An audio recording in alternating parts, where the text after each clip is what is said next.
बहुत बहुत शुक्राना गुरु जी। बहुत बहुत शुक्राना गुरु जी। ओम नमो शिवाय। शिव जी सदा सहाय। ओम नमो शिवाय। गुरु जी सदा सहाय। प्यारी प्यारी संगत को मेरा प्रेम भरा जय गुरु जी। मैं कल बड़े मंदिर गई थी गुरु जी के बुलावे से। एकदम से प्रोग्राम बना। मैंने कुछ दिन पहले कहा था जब मेरी बात पूरी हो जाएगी तो गुरु जी की हामी हो जाएगी तो मैं तभी उस बात को डिक्लेयर करूँगी। पहले सारे रास्ते क्लियर होते जाते थे तो मैं हर स्टेप पे शुक्राना फटाफट करती थी, मुझे बहुत दिल कर रहा था। और फिर फाइनली 24 तारीख को हमारे यहाँ चौकी होनी थी माता रानी की, जो कई सालों से सोची हुई थी और पूरी नहीं हो पा रही थी। गुरु जी की कृपा से, माता रानी की कृपा से, कान्हा जी की कृपा से वो हमारी पूरी हो गई और बहुत अच्छे से पूरी हुई। बारिश का मौसम था, बहुत से डर थे कि कैसे होगा। घर के अंदर करानी थी, फिर छत पे सोचा, फिर नीचे क्लब में सोचा, ऐसे करते करते बहुत सारे एकदम खड़े पैर पे चेंजेस किए। तो थोड़े डर शुभे थे कि सब अच्छे से होगा नहीं हो पाएगा। सब बहुत अच्छे से हो गया, बहुत अच्छे से हो गया। गुरु जी आपकी बहुत बहुत बहुत मेहरबानी मुझ पर, उसके लिए दिल से हृदय से शुक्राना करती हूँ। और गुरु जी कल आपने जो बड़े मंदिर के लिए मुझे बुला लिया उसके लिए भी बहुत बहुत शुक्राना। वहाँ मुझे एक संगत जी मिल गई जिन्होंने मुझे लगातार गाइड किया। मुझे कुछ नहीं पता था दरबार किसको कहते हैं। वहाँ चलते चलते मेरे हिसाब से जिस रास्ते से आगे चले जाना चाहिए था, जो मेरे साथ थी गुरु जी की कृपा से एक हेल्प, वो लेफ्ट हैंड साइड की तरफ सडनली मुड़ गई।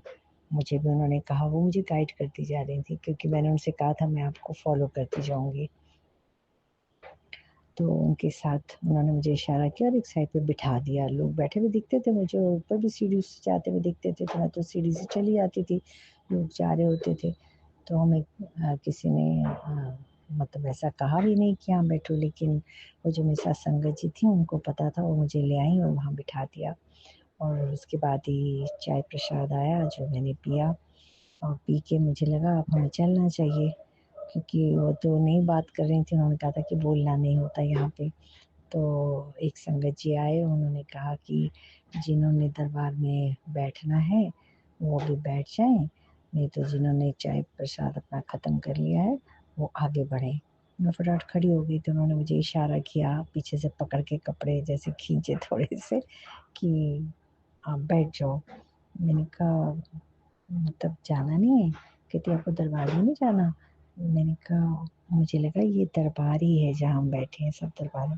कहती नहीं नहीं असली जगह तो वो है। तो मुझे बड़ी हैरानगी हुई क्योंकि मैं तो इतनी बार आई हूँ, कभी किसी ने नहीं कहा, किसी ने नहीं रोका, कभी इस तरीके का किसी का निर्देश भी नहीं सुनने को मिला।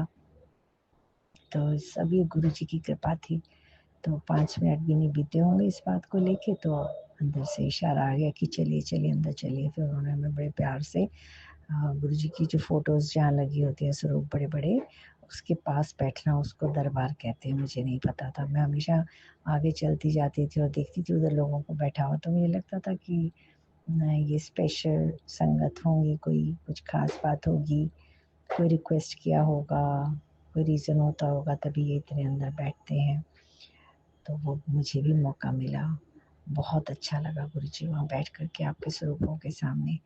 और भजन कीर्तन जो चल रहा था उसको बड़े आनंद से श्रवण करने का जो आनंद पहली बार मिला, उसके लिए बहुत बहुत शुक्राना गुरु जी। वो लड़की मुझे बाद में बोली जो संगत जी मेरे साथ थी कि आंटी जी ये बात अंदर करना अलाउड नहीं होता, लेकिन मुझे गुरु जी का मिला था संदेश कि मैं आपकी मदद करूं। तो मुझे बहुत ही ब्लेस्ड फील हुआ कि उसको जो भी अंदर से आवाज़ आई होगी। तो कहती मैं हर जगह आपको गाइड करने के लिए ही साथ साथ थी। फिर उन्होंने जहाँ से जल प्रसाद मिलता है वहीं से दोबारा से मतलब मैं जब आगे बढ़ी खाना खा करके तो मुझे जो लगा रास्ता, मैं उस पर अपने हिसाब से चल रही थी, उनसे थोड़ा आगे पीछे हो गई थी। तो मैंने देखा मैं तो मुड़ के उसी रास्ते पे आ गई। वहाँ से बाहर जाने का मुझे नहीं समझ आया। तो वो भी मिल गई मुझको और मुझे बोली अरे आप मेरे साथ चलिए। फिर दोबारा जल प्रसाद मिला, मैंने कहा मैं पी चुकी हूँ, तो उन्होंने कहा नहीं मना नहीं करते, फिर पी लो, गुरु जी ने आप पे कृपा की। मैंने दोबारा फिर पी लिया। फिर उसके बाद वो लड़की बोली कि सॉरी मेरे मुँह से बार-बार ऐसे निकल रहा है। तो संगत जी बोली कि मुझे बच्चों के लिए पानी लेना है तो मैं बोतल लेकर आती हूँ, एक खाली। मैंने कहा मेरे पास भी खाली बोतल है, क्या मैं भी ले सकती हूँ? कहती हाँ, अब ये भी मुझे नहीं पता था, पहली बार पता चला। फिर हमने एक और सर्कल लगाया और वे जल प्रसाद वाली जगह पे पहुँच गए। वो अपनी बॉटल जो उसने जहाँ से भी खाली बॉटल्स रखी होती हैं, मुझे तो नहीं मालूम था, उसे पता था, वो लाई। फिर वॉशरूम में गई, उसने धोया, मैं भी उसके पीछे-पीछे वॉशरूम में। मैंने कहा मुझे भी धोनी है बोतल? कहती नहीं आपकी तो अपनी है, मैं तो पता नहीं किसी की भी पड़ी हो तो अच्छे से धो रही हूँ। फिर मुड़ के हम फिर जल प्रसाद के आगे से गुज़रे। फिर उन्होंने जल प्रसाद ऑफ़र किया, मैंने हाथ जोड़ के मना कर दिया, क्योंकि मुझे लगता है कि अननेसेसरी हम किसी के और के हिस्से का भी हो सकता है, सबको मिले, वो बार-बार सेवा कर रहे हैं, तो इसलिए मैंने गुरुजी पानी स्वीकार नहीं किया। तो वो निरादर तो नहीं माना जाएगा। अगर ऐसी बात है तो मुझे माफ़ करना, क्योंकि मेरा पेट बहुत भर जाता फिर जल से। और उसके बाद हमने बॉटल अपनी भरवाई और फिर वो मेरे को अपने साथ-साथ लेकर आई।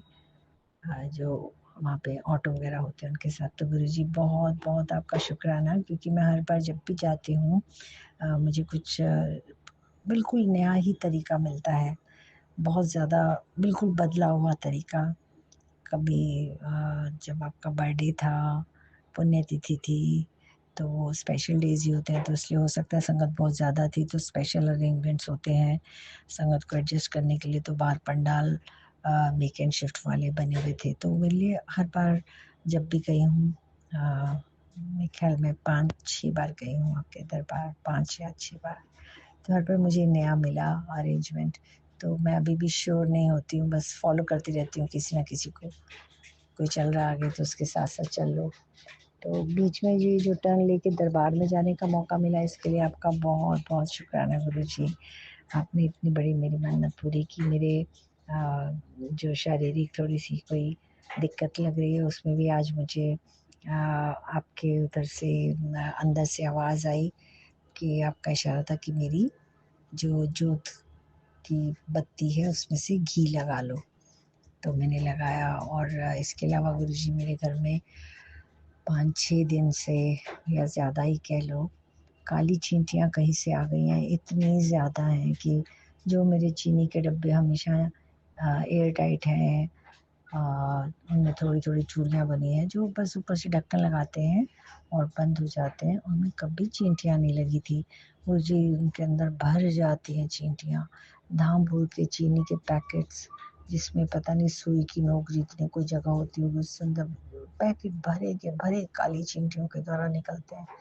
उन्हें मैं बाहर हवा में रखती हूँ, धूप में रखती हूँ ताकि वो निकल जाएँ।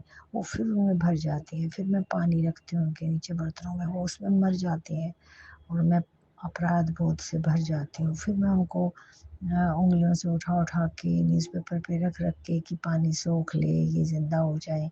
कुछ हो जाती हैं, कुछ नहीं सर्वाइव कर पाती हैं। तो ये सब पापों के अपराध बोध के साथ मैंने ये दिन निकाले हैं गुरुजी।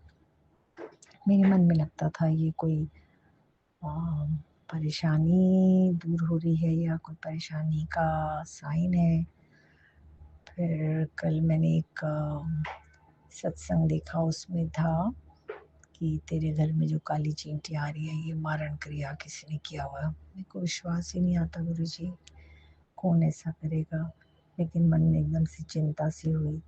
अब मैं जब दरबार से वापस आई हूँ तो मुझे काली चींटियाँ कहीं नज़र नहीं आई हैं गुरुजी।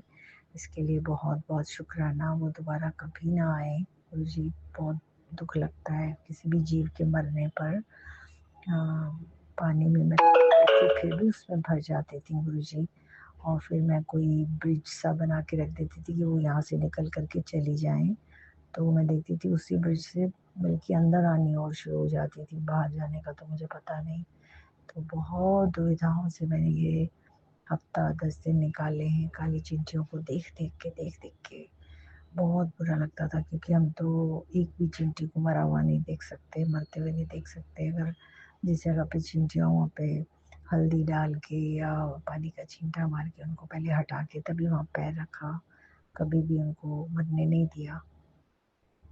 तो गुरु जी दरबार से लौट के वो कोई भी चिंटी नहीं दिखाई दी, इसके लिए बहुत बहुत शुक्राना। ओम नमो शिवाय। शिव जी सदा सहाय। ओम नमो शिवाय। गुरु जी सदा सहाय। जय गुरु जी।